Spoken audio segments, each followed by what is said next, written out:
morning and welcome to the Modern Woodman Civic Oration School Speech Contest. It's a pleasure to see you here, those who are able to join us. In a few minutes, you're going to hear from the students. They're going to give speeches on this year's topic, which was inventions that have improved the quality of life. The speeches are no less than 3 minutes and no longer than 5 minutes.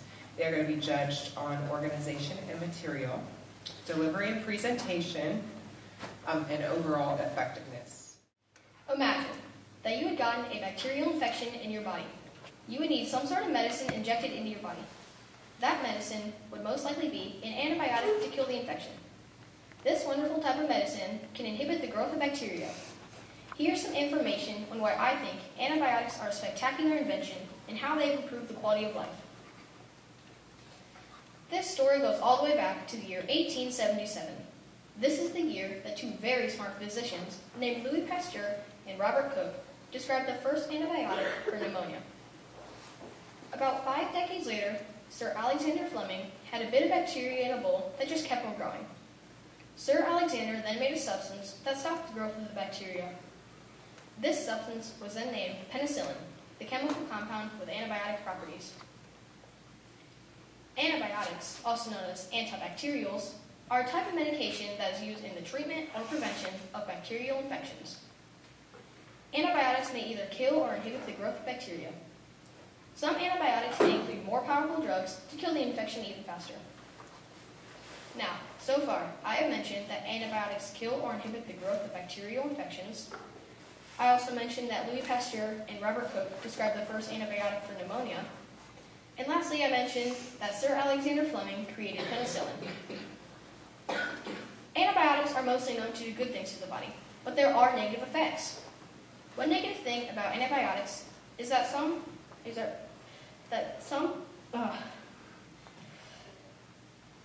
people either overuse them or use them when they are not needed.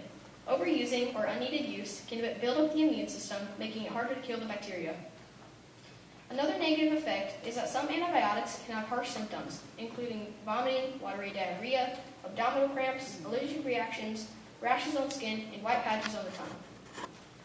Another negative effect is that some foods can make antibiotics less effective, like dairy, such as milk, cheese, butter, and yogurt. And after taking an antibiotic, don't have grapefruit or dietary supplements, including calcium and minerals, for at least 3 hours. Getting past the negative effects, you get to how antibiotics improve life. And if you think about it, antibiotics can improve life. They save many from dying of sickness. Starting in 1941, also known as the antibiotic era, doctors learned that even low levels of penicillin can cure very serious infections. Learning this saved many lives. In 50 years, maybe you won't need antibiotics, or maybe you will need more because of new diseases. We can't predict how long it will be until a new antibiotic comes out, because this is more of a trial and error type of thing. If we didn't have antibiotics, just think if Louis Pasteur, Robert Koch, and Sir Alexander Fleming never even thought of antibiotics, what would our world be like? If we didn't have antibiotics, a lot more people would be getting sick and even more dying. Another thing that would happen if we didn't have antibiotics is that common illnesses could become life-threatening. Even childbirth would be dangerous for the mother and the child. In conclusion, you see that antibiotics have a good side and a bad. Think about antibiotics and how they've improved the quality of life for many people.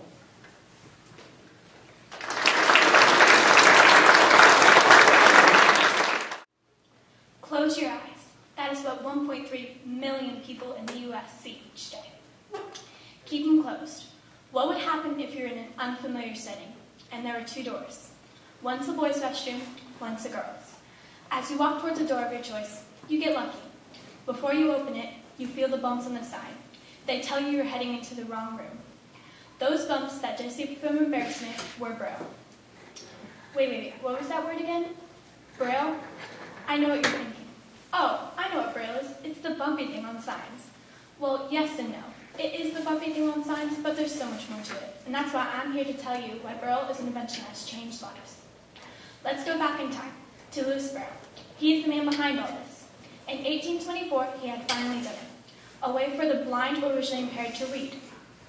He invented Braille because when he was just 3 years old, he had an accident, and he eventually became blind. It was hard for him to learn in school. because he needed to read it himself, not just hear it. But sadly, it wasn't possible. So he looked for a new school and ended up at the Royal Institute for Blind Youth in Paris. While he was at the school, a guest speaker, who was a former soldier, had told him about a series of bumps they used to communicate in the dark. It also allowed them to communicate without the enemy hearing them. It was too complicated for him to learn, so he made his own. His can also be translated into words and letters in the alphabet, but is also so much easier to read. Since we just had a brief history lesson, let's talk about how Braille made things possible in someone's life. Helen Keller was the first blind and deaf person to earn a Bachelor of the Arts degree. But without Braille in the proper teachings, she probably wouldn't have made achievements such as being an author, speaker, and a teacher. She even got inducted into the Alabama Women's Hall of Fame and is an idol to many people. Before I continue, I want to talk about one more person who used Braille. Ray Charles was a musician and a pianist.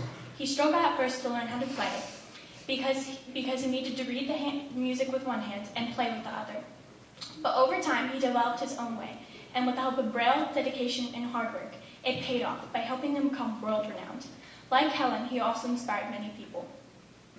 Let's talk about more reasons Braille improves life. Braille allows for a blind person to get a job. Braille provides the education they need and also an alternative way to learn and do their job. Braille gives them equal opportunities by letting them use the same devices as other people. There are computer keyboards and monitors that use Braille. They even have invented a smartphone so they could text or call. The blind can cook in their kitchen because they have manufactured appliances with Braille. Braille also lets people eat out with Braille menus and travel with Braille maps. Even if you're not blind, you can still use Braille. Maybe you can get a job being a teacher who teaches students with visual impairment with Braille. You can even be an author who writes with Braille to make Braille books for the blind people to read. But Braille might have a bumpy road. With advancement in technology and our medical knowledge, there soon might be an alternative or a device that could be an alternative. Braille could even be reinvented. By reinvented, I basically mean redesigned to maybe a more advanced form of Braille. I better start wrapping this up. It's time for me to go learn how to actually use Braille. But before I go, I hope you now agree with me that if you're blind, visually impaired, or your eyes are normal, that Braille is an invention that has changed your life, my life, and future generations to come.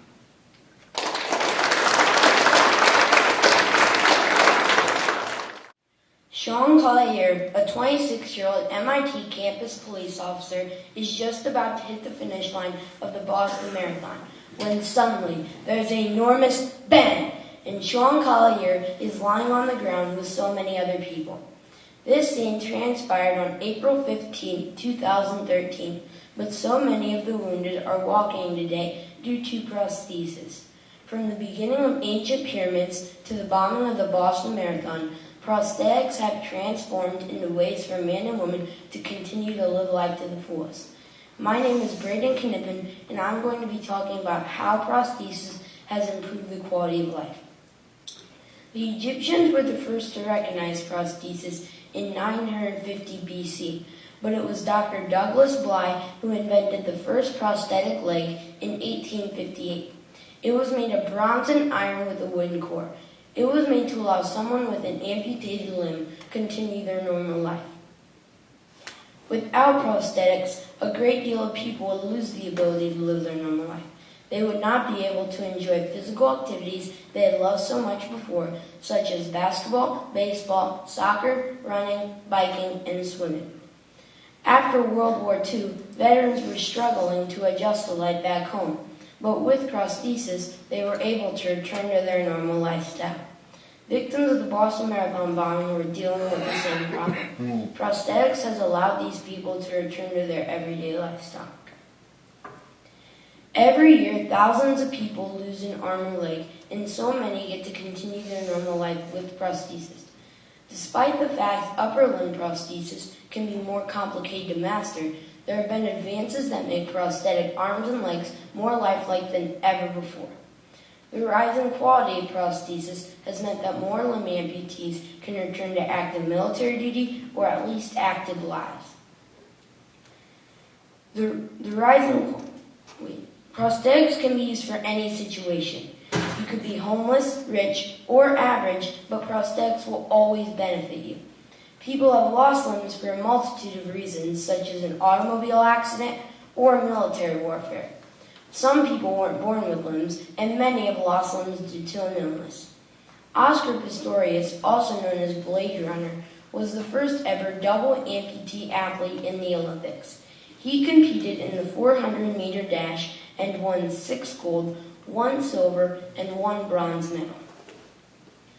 According to UPMC Health Beat, about 2 million people lose an arm or leg every year, and many were prosthetic limbs.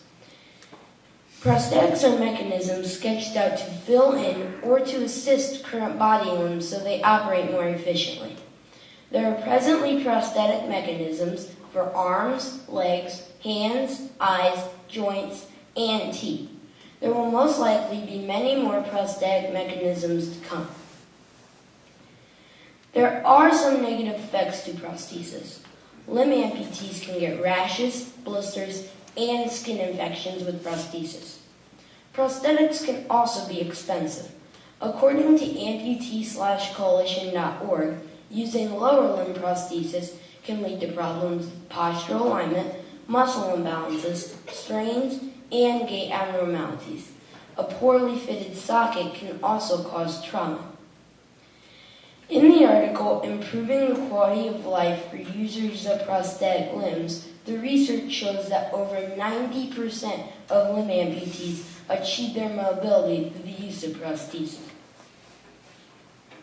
If technology keeps improving, prosthetics will hopefully be able to save lives one day by replacing organs such as the kidney, liver, and lungs. This would be an amazing breakthrough because doctors would be able to save more lives. Doctors would also be able to replace infected organs as well. As the great Franklin D. Roosevelt said, we have always held to the hope, the belief, the conviction that there is a better life, a better world beyond the horizon.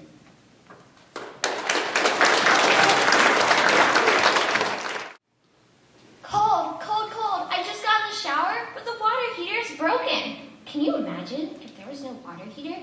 We would not be able to take a warm shower bath easily. Today, I will tell you how the water heater has changed the quality of life for millions of people worldwide. There are many different types of water heaters, but I am going to be mainly focusing on electric water heaters and gas water heaters. Let's talk about electric water heaters, also known as the storage water heater. You may think that all water heaters are invented by the same person, but they're not. The electric water heater was invented by Edmund Rudd, a Norwegian-American engineer. It was invented in Pittsburgh, Pennsylvania in 1889. You may wonder, how did this person ever think of this? Rudd was inspired by Benjamin Waddy McGlone, an English painter. McGlone is the person who invented the gas water heater, but Rudd wanted to make the water heater more safe. He invented the electric water heater. In fact, his business that sells the electric water heater is still open today. Speaking of McGlone, he invented the gas water heater, also known as the geyser, in 1868 in the U.S. He invented the gas water heater because he wanted to have warm water. McGlone had gases heat up water, but there was no flue for venting, so the gases were toxic. He had the water go through wires to get to the bathtub, but unfortunately, there was a lack of airflow. The water heater did not work correctly and was not safe, so it never became a common household item. Laws today state a gas water heater has to be within 15 feet to the outside to ensure a proper draft. There are many benefits of the water heater. Hot water kills more germs than cold water. It gives us warm water for washing, and it gives us more jobs. On the other hand, there are negative effects on the water heater. Some of the negative effects are the water heater is expensive. In order to make the water heater work, you have to plumb your house, and you have to be careful not to burn yourself. If you had a gas water heater in the old days, you had to be careful when turning it off, for if you did it wrong, your water heater could melt down. As you know today, the water heater has improved to eliminate these worries. If we did not have the water heater, getting warm water would be hard and time-consuming because you would have to heat up water on a stove or fire over and over until the bathtub was full. Even people who lived in our generation may remember watching Western movies when you had to heat up water on a stove to put in the bathtub. Another reason is that the world would have less jobs between plumbing and making water heaters. In the future, we will have very little negatives about water heaters. Renewable energy like wind only produce electricity. Therefore, water heaters using electricity will be easily used in the future compared to gas-run water heaters. Finally, the electric water heater is going to have pre-installed thermal batteries. Thermal batteries store heat from extended periods of time in order to use when needed. By heating water in the tank, thermal energy water heaters can be in order to shift energy consumption from higher priced hours to lower priced hours. In conclusion, the water heater has changed the world. Most people today have a water heater. I don't know about you, but the water heater has changed my life by giving me warm water every day. Thank you for your time today so I can tell you the history, negatives, positives, and the future of water heaters. Bright flashes of blinding light surround you, but you just have to keep smiling. The red carpet is a place of magic and fame, and also really bright lights. The cameras flash as you walk by them. The paparazzi push and shove to get the perfect angle. It's every actor's dream to have their picture on the front of every magazine. This may not be the best way to use a camera to improve the quality of life, but it is a pretty good one.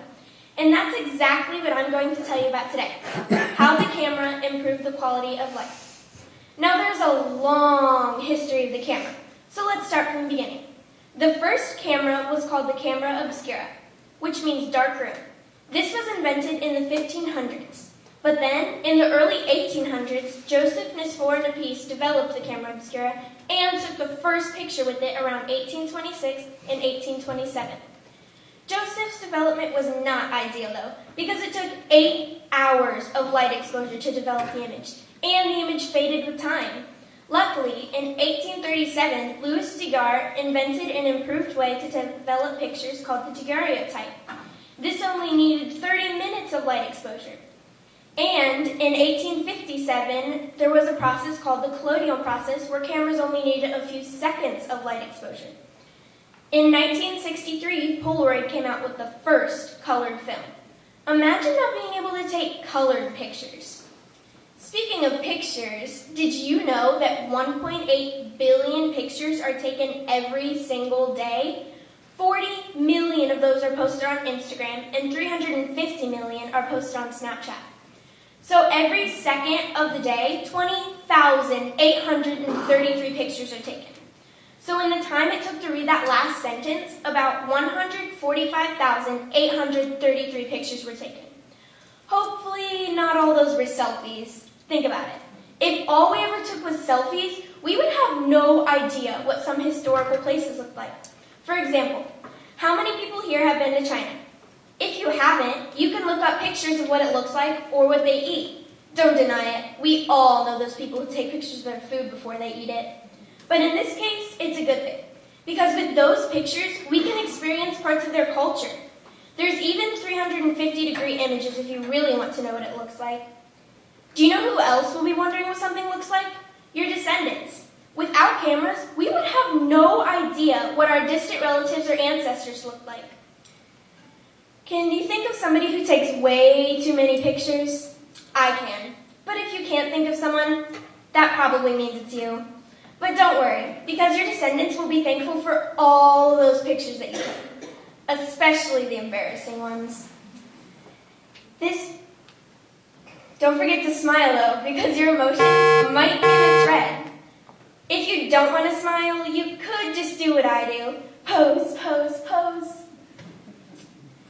So next time you're at the zoo, on vacation, or just with your friends, make sure to take a lot of pictures. And when I say a lot, I mean a lot. You can seriously take pictures of almost anything you want, just as long as you take some. Don't forget to smile.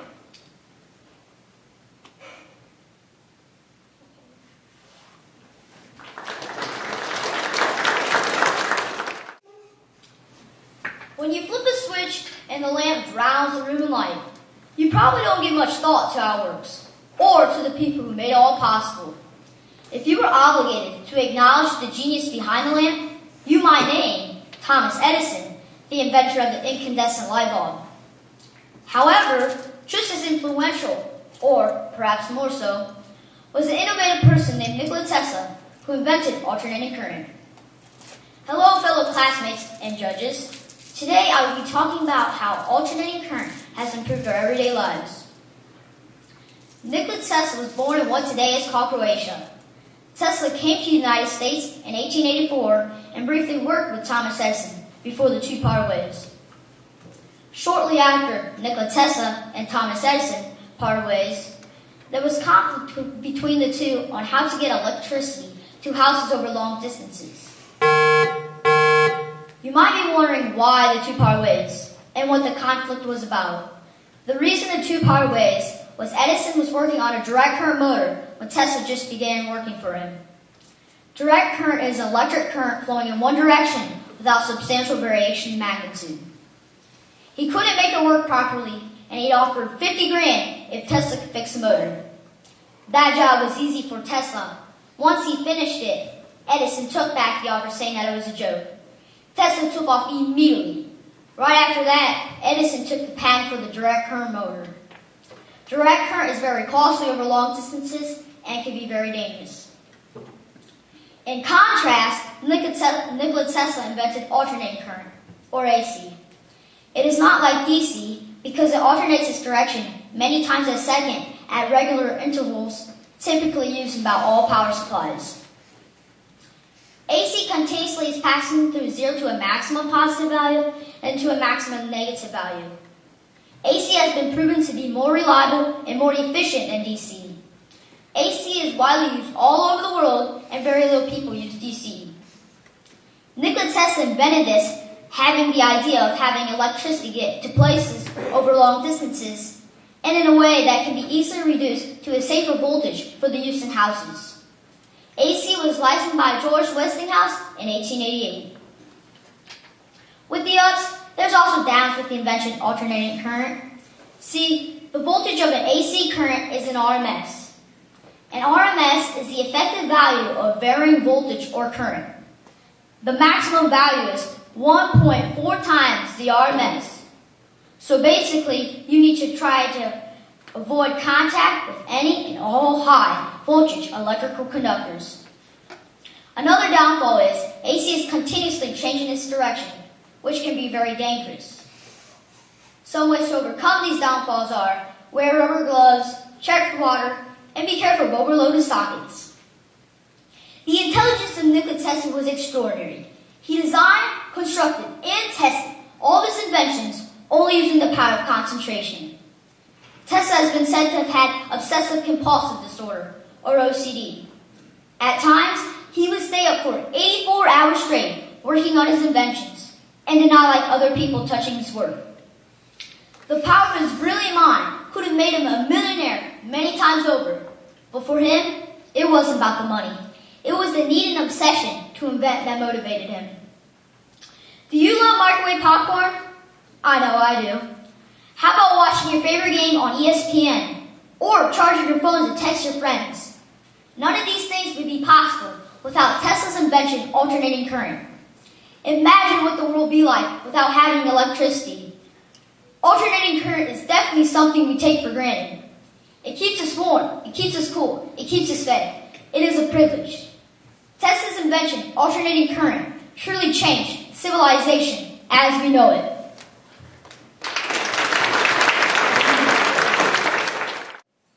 Of all the inventions in the world that improved the quality of life that we know today, what do you think of? You probably don't think of currency as an invention. It wasn't one of the first things that popped into my mind, but I saw people using it every single day. Currency is a medium of exchange for goods or services within an economy. Right now, our currency consists of things from bitcoins, dollars, coins, silver, to gold. Our currency today is the fastest and easiest way to get items. Before currency was invented, the trade and barter system was primarily used.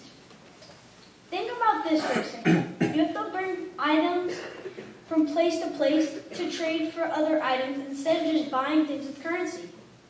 Before the 1700s, if people needed a dozen apples, they would have to trade a gallon of cow's milk for those dozen apples. That does not sound very convenient. When my family needs groceries, like apples, My mom just goes to the store and buys them with dollar bills. I feel this convenience has improved the quality of life. Like I said before, you don't really think of currency as an invention. It is, and actually the first known people to use it was an Indian tribe.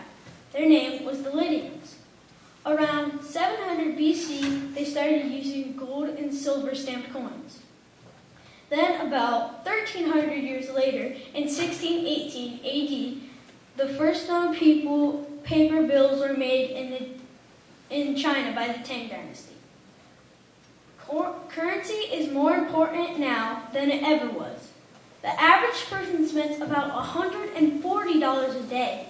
The top 3 things they spend their money on is 41% on housing, 19% on transportation, and 14% on food.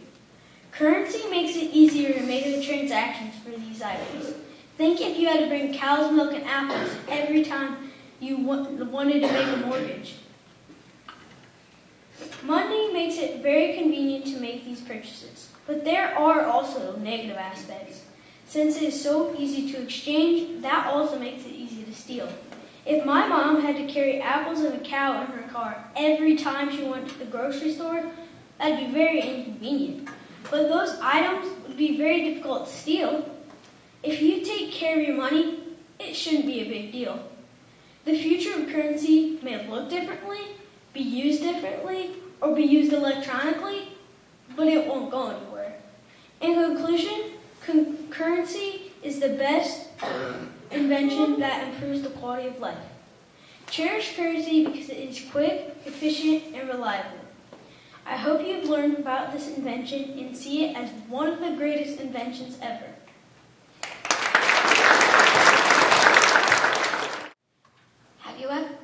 Have you ever imagined what it is like to not be able to see clearly? Some of us in this room cannot see clearly, and if you ask me, it's not fun. If you cannot see clearly and you are trying to hide it from your parents and teachers, you should tell them. Then, it is time for a trip to the eye doctor to get glasses. That is the invention I'm here to talk to you about, glasses. Glasses were invented around 1258 in Italy. They were invented by 2 people, Salviano di Arme and Alessandro della Spina.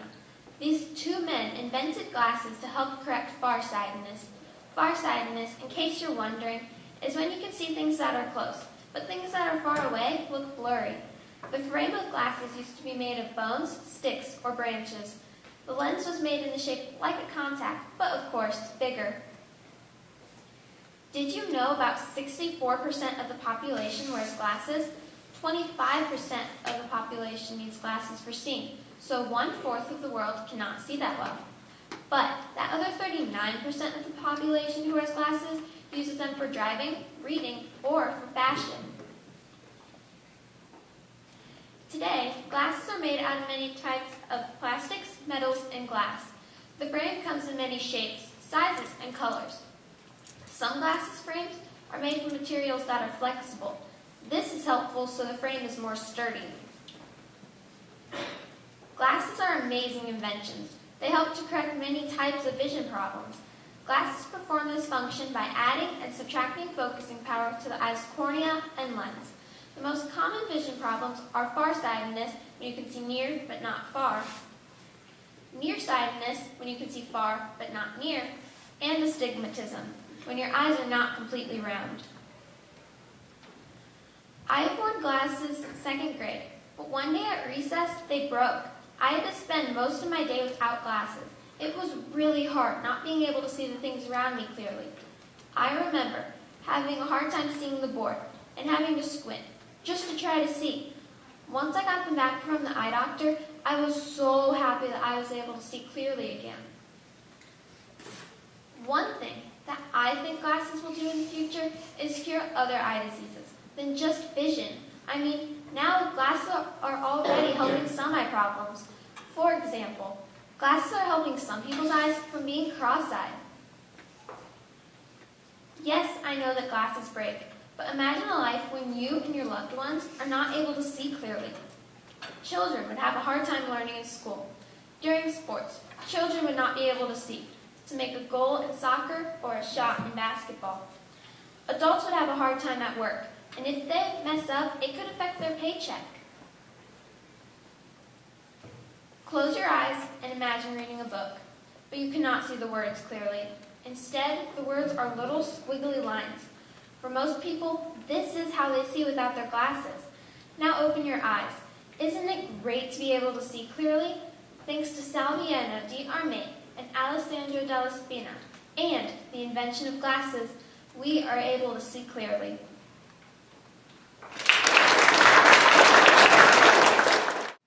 Have you ever imagined life without math, science, or social studies books? To some kids, this thought might be amazing. I'm here to tell you that if we didn't have books like these, then the world would be a very different place. Confucius once said, "You cannot open a book without learning something." This quote tells us how powerful the ability to read really is. Hello, my name is Autumn, and I'm going to tell you why I believe books are the invention that improved life the most. Books were originally made by hand. This took a long time to do. They were written on clay, papyrus, and wax. Books are written this way for about 4,500 years before the printing press was invented. The printing press changed the world. It allowed books to be made much more quickly using ink and paper. In 1 hour, 10 sheets of paper could be printed. The printing press was invented in Germany in 1455 by Johannes Gutenberg. As a result, books could be made over and over very quickly. In the 1980s, computers began to play an important part in printing. Computer disks were used for storage. Today, printing presses are so big, they need their own rooms in which to operate. Gutenberg was sure to be surprised to see how much his printing press has improved. Books allowed people to share information with each other. People all over the world have access to books. Life has been greatly improved by the invention of books. Currently, over 134 million books exist. That is amazing if you think about it. People read books for entertainment. 70% of books checked out at libraries are fiction. People also use books to gain knowledge. Textbooks are used from first grade through college, giving students countless information. In fact, the average cost of college textbooks is over $1,000 a year. Luckily, the invention of the printing press greatly decreased the cost of books. They are much more affordable since its invention. Without the invention of the printing press or books, people would not be nearly as knowledgeable as they are today. In the future, actual printed books could become rare. Technology will allow online books and ebooks to become the norm. Online book clubs could help people connect. Ebooks could help kids become better readers because listening may help kids absorb more information. Online reading programs could potentially teach kids to read and improve reading skills for those who can already read. The future possibilities are endless with new books being written daily. In fact, 5,000 books are produced daily. Our future is bright with books. In conclusion, you can see now why I think books are the invention that makes a huge difference to our world. Books are entertaining, good for education, and help us learn about history. Without books, the world would not be as educated and knowledgeable as they are today. Personally, I love to read and cannot imagine not being able to curl up with a good book whenever I wanted. Reading is knowledge and knowledge is power. What a powerful impact books have made on the world. Thank you for your time today. I will leave with this quote by Dr. Seuss. You can find magic wherever you look. Sit back and relax. All you need is a book. Hello, is anyone there? I can't see anything. Hello, where are you? Hello. Can you imagine your life without the light bulb? I'm sure I couldn't. How many things can you think of that use the light bulb? The biggest reason the light bulb was invented was to see in the dark. Other reasons are for entertainment, TV, digital clocks, to write when it's dark, to read, and even headlights in cars. There are lots of other things too. Today, I'm going to be talking to you about the light bulb and how it has improved the quality of life. You may ask, who invented the light bulb? Well, I have an answer for you. Thomas Edison invented the light bulb in 1879. The light bulb was invented in the USA, New Jersey. Why was the light bulb invented? Electric lights were being installed from 1872 to 1892. There was a need to make light for that reason. Do you know what the light bulb was invented for? The light bulb was invented so you can see in dark places, to stay warm, and to see what's in the way. How would you think Thomas Edison made the light bulb light up? He used a glowing wire filament which is heated by electricity to make light. How did the light bulb stay warm? Incandescent light bulbs use electricity to heat a carbon or metal-based filament which is heated by electricity to make light. Do you think the light bulb has improved the quality of life? I know you weren't alive before the light bulb, but you can always imagine what it was like. Well, I'll tell you a little bit about life before the light bulb. In the 19th century, fire or candles was a man's primary source of light. This is dangerous because things catch many things on fire. Thomas Edison selected a carbonized cotton thread as his filament material. The filament was clamped to platinum wires that would carry currents to and from the filament. On October 19, 1879, Edison ran his first test of this new light. It ran for 2 days and 40 hours. October 21st is the day the filament finally burnt out. Just think for a second. Light is even in your phone or device. So without the light bulb, you wouldn't have a device, because what lights up your device inside? It's the light bulb. You may be thinking, light bulbs are too big. How do they fit inside my device? Well, light bulbs can be very tiny also. Tiny and skinny to fit right where it needs to go. Also, in our lifetime now, LED light bulbs control Wi-Fi and smartphone apps, giving homeowners instant access to the home lights whenever they have internet connection. In the future, the light bulb will most likely have more kinds of light, like brighter light bulbs. You can just flip a switch and the lights come on. But electric workers have to do a lot of technical electric work to make the light bulbs light up when you flip the switch. The light bulb can be very harmful also. It can be harmful because of electricity they waste in producing heat, but also because of the substantial amount of carbon dioxide they emit. When the light bulb was just invented, they caught on fire easily, but it's a good thing they don't much anymore. In our everyday life, it would be hard to do normal things that we do normally. If the light bulb was never invented, then think about how hard it would be. You wouldn't be able to see in the dark. If you're in your closet, you might not match your clothes. You couldn't even travel at night either. If the light bulb was never invented, we couldn't even watch TV. It's surprising that just one single light bulb turns into tons and tons of light bulbs all over the world. Now they're everywhere. In the earlier days, there was no light bulbs until Thomas Edison made just one. So without the light bulb, you couldn't see in the night. Now you can see everywhere. I hope you understand how lucky we are to be able to see whenever we want, thanks to the light bulb.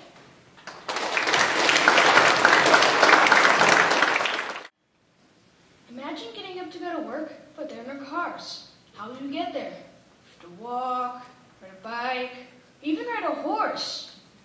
Those things would take forever to get you where you'd want to go, and going far distances would be even worse. Thanks to engineers like Carl Benz and Henry Ford, there are cars. In a little bit, I will tell you why I think the invention of cars has improved the quality of life. Okay, let's start with the history of my invention. Carl Benz, a German engineer, invented the first automobile in 1885 in Mannheim, Germany. Benz was tired of walking everywhere, so he invented the automobile. He was the first person to put a motor and a drive system together on a chassis to create a machine that could transport people. Henry Ford built an assembly line to mass-produce cars in 1908. Cars were then able to be built faster, which also made them more affordable. His first car was called the Ford Model T. Even in the early 1900s, cars were improving the quality of life. Cars have improved the quality of human life in several ways. To start, a car moves a lot faster than someone can walk or even run. By having a car, a person can travel far distances a lot more quickly. This allowed for people to get where they needed to go in a shorter amount of time. They can transport large amounts of food, clothes, and other things that a person wouldn't be able to carry. Today, over 80% of people in America use cars. People have more job options because they can go further distances to get a better job. And as we all know, having a job we like is very important and makes us happier. Family members could visit each other more often with the help of cars. Family members could live further apart without the worry of not being able to see each other when they want to. Another aspect of cars is they create a lot of jobs, not only to assemble them, but all the material and labor it takes to get the parts to build them. This gives people several job opportunities so they can make money to provide for themselves or families to get the items they need or want. Negative effects of this invention is they create pollution. Cars are also involved in accidents, which cause people to get injured or even death. Some cars are expensive to buy and maintain. In the future, cars will probably be able to drive themselves. Driverless cars can possibly eliminate human error and get involved in less accidents. New cars are more efficient, so they create less pollution. In conclusion, since 1885 to today, and well into the future, my invention has improved the quality of life. And if you don't agree, try walking everywhere.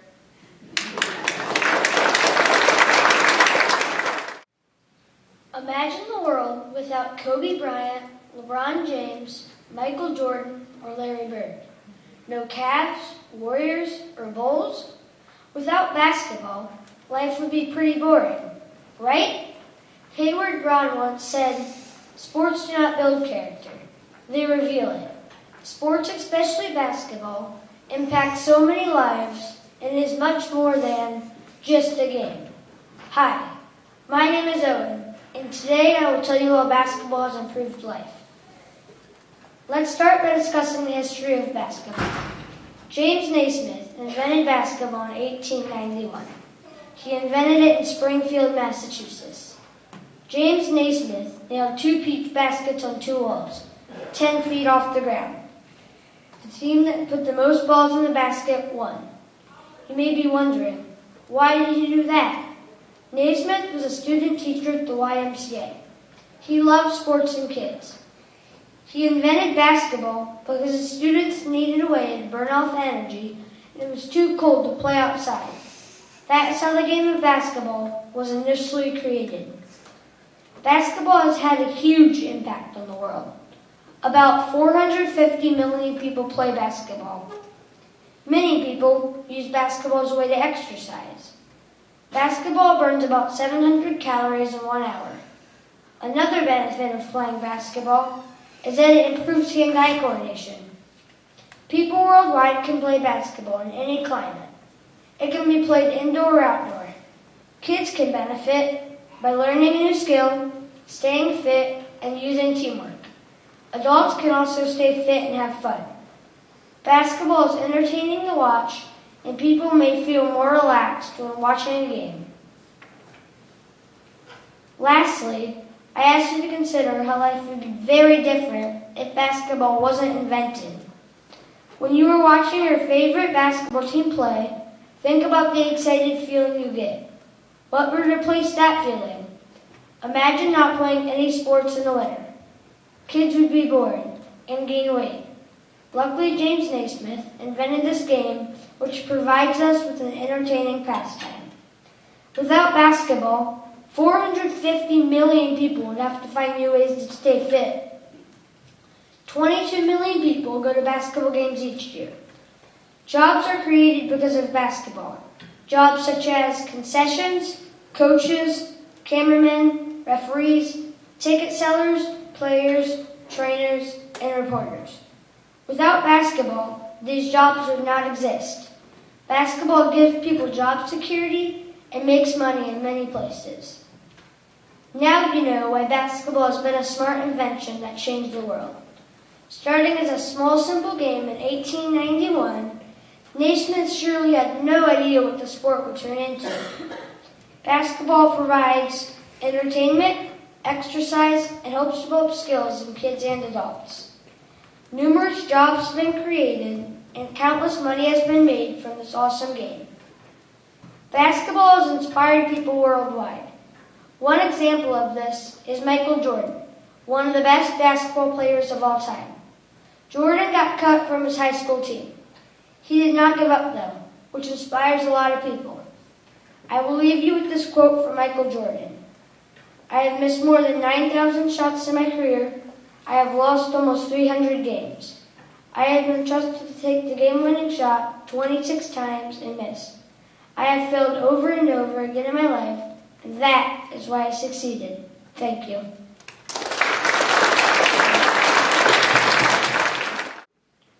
In third place was Elizabeth Brandt. In second place is Maag. And our first place winner this year is Morgan Siefker.